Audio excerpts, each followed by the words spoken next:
ikuti program Camera, catatan Menko Airlangga. Nah di sini saya melihat peran Bawaslu belum optimal.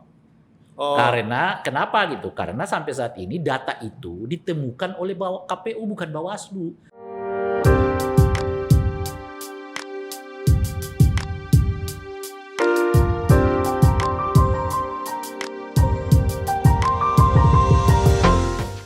Bung, kita ini sekarang paling tidak ya sampai hari ini Ya, KPU mengumumkan bahwa ada 22 partai politik ya, yang sudah mendaftar. ya. Nah, apa komentar Anda? Iya. Jadi ini makin banyak loh. Saya Jadi kira setiap pemilu kalau kita tidak makin lihat gelagatnya nggak akan lebih dari 30 partai politik. Ya, jadi 22 ini bacaan saya Atau mungkin sih memang hanya 22 ini. mungkin akan tambah satu atau dua. Maka besar kemungkinannya di angka 25 partai politik 25. peserta calon peserta pemilu 2024 yang akan datang. Itu pun kalau lolos semua secara administratif. Harus diingat dari verifikasi sederhana yang dilakukan oleh KPU kan sudah terdaftar hampir katanya sekitar 18 ya. 18 bukan, Yang kemungkinan bisa masuk ke Bukan. tahun dari 22 ya. bukan. Ya dari itu sudah ditemukan oleh KPU nama-nama yang dicatut khususnya dari penyelenggara pemilu oleh partai-partai politik ini. Itu pun saya minta KPU umumkan. Karena ini udah kebiasaan partai-partai politik Maksudnya nyatut nama. penyelenggara yang masih aktif. Bisa yang aktif, bisa mantan penyelenggara, tapi kan dia masih punya potensi. Misalnya ada petugas kecamatan. Nih kan dia dulu 2019 yang lalu petugas kecamatan. 2019 yang lalu nama dia juga dicatut menjadi anggota salah satu partai politik dan pengurus salah satu partai politik yang dibawa datanya ke KPU untuk memenuhi persyaratan administrasi kan. Ya itu. Nama yang sama masih tetap masuk. Hmm. Itu yang saya sebutkan tadi.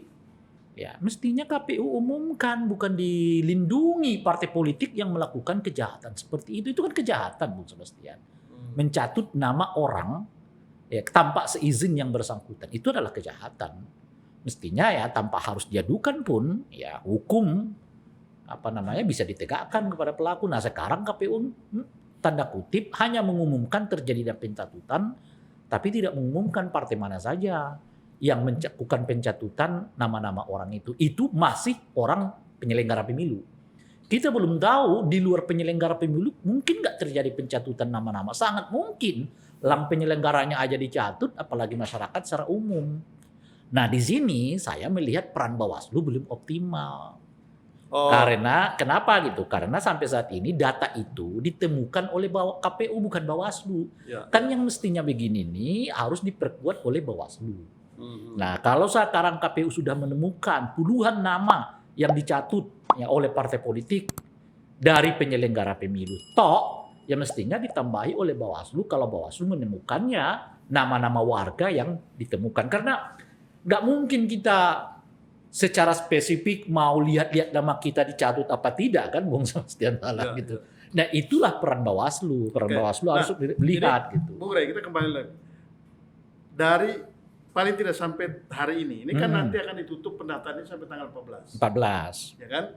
Sampai hari ini itu sudah ada 22 partai 22. politik yang mendaftar. Dari 22 itu 18 yang dinyatakan lolos untuk lanjut ke tahap berikutnya. Artinya KPU itu sudah paling tidak tahapan verifikasi administratifnya itu sudah melihat bahwa ini dari 22 ini 18. Artinya ada 4 partai yang ini ya, yang Belum tentu, Bung Sebastian, karena kan masih terus berlangsung. Masih ada juga kan waktu bagi mereka untuk memperbaiki ya macam-macam gitu. Artinya kita tunggu nanti sampai tanggal 14 itu pengumuman KPU mana saja partai politik yang lolos ke verifikasi faktual atau tidak gitu. Jadi yang katakanlah yang 4 itu belum tentu tidak lolos. Ini atau kan baru tahap verifikasi untuk menjadi partai politik kan? Iya. Belum menjadi peserta pemilu kan? Sekali ini peserta pemilu. Oh ini langsung? Iya, dengan sendirinya. Mereka partai politik ini adalah mendaftar sebagai peserta pemilu. Gitu loh kira-kira. Jadi oleh karena itu kalau lolos mereka di verifikasi ini di administrasi dan faktual, ya otomatis mereka adalah peserta pemilu 2024 yang akan datang. gitu ya. Iya. Nah, dari hitungan Bung Rey untuk pemilu 2024 ini, Ya.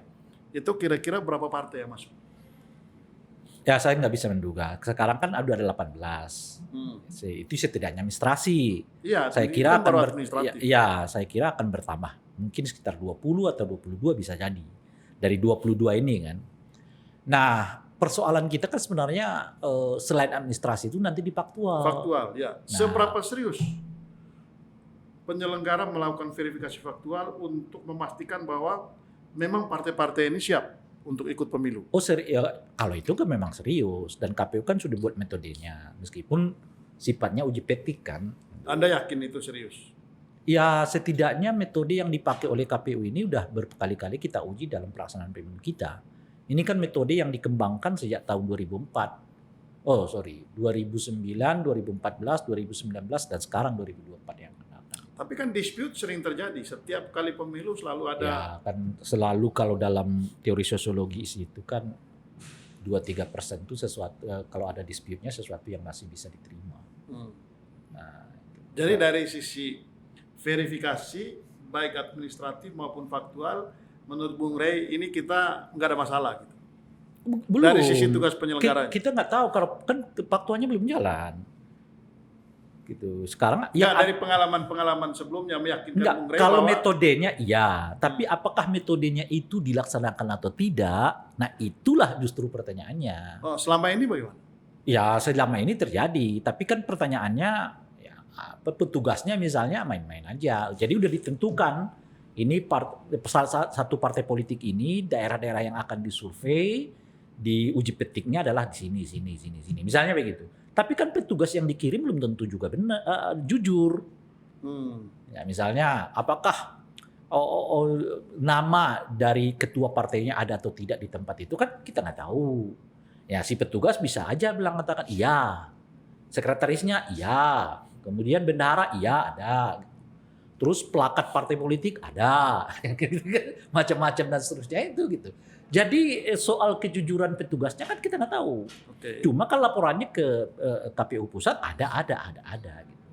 Nah kalau KPU pusat menerima ada, ya sudah kan artinya diloloskan. Meskipun secara faktual nggak ada. Jadi ketika misalnya di uji petik mana pengurusnya, mana susunan kepengurusan, ternyata yang ada cuma ketua umum, bendahara tidak hadir, sekretaris tidak hadir, kan misalnya begitu ya. Tapi dibuat di dalam laporan hadir. Nah ini semua sangat mungkin terjadi. Di sini tentu saja peran dari Bawaslu harus dioptimalkan untuk memastikan bahwa seluruh proses ya uji petik dari KPU terkait dengan verifikasi faktual ini dijalankan sesuai dengan metode yang sudah disampaikan oleh KPU kepada partai politik, sehingga dengan begitu tidak ada laporan yang dibuat secara rekayasa.